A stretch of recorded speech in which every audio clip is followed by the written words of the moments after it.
In today's video, I'm going to teach you how to make custom shapes in Canva. If you've ever wished for a shape that isn't in the default library, this walkthrough will show you how to build your own by combining simple elements in a clean, repeatable way. Start by opening your design in Canva. Once you're in your canvas, head over to the Elements tab on the left. Here you'll find basic shapes like squares, circles, and triangles. Pick a shape that feels like a good starting point for the form you want. For example, a square or rectangle is great for geometric styles, while a circle can help you create softer, more organic forms. Click to add it to your design, and size it roughly where you want to work. You can always refine the dimensions later.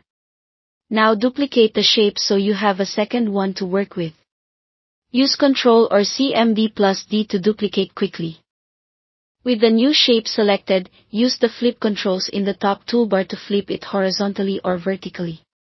This is how you create mirrored halves, like the top and bottom of an hourglass or two arcs facing each other.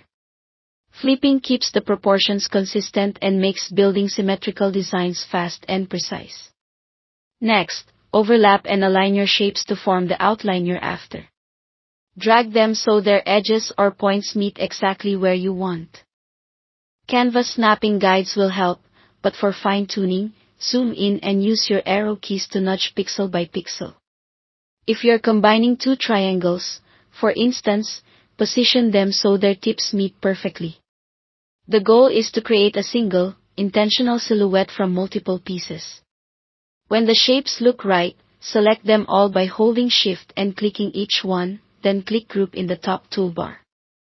Grouping treats the pieces as one object, so you can move, resize, or rotate without losing alignment.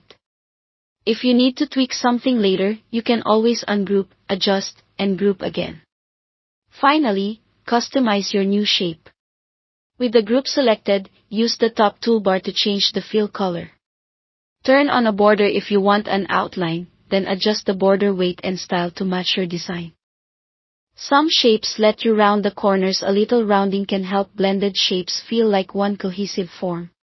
Pay attention to color contrast and spacing so the shape remains clear and readable at different sizes. And that's it. Thanks for watching.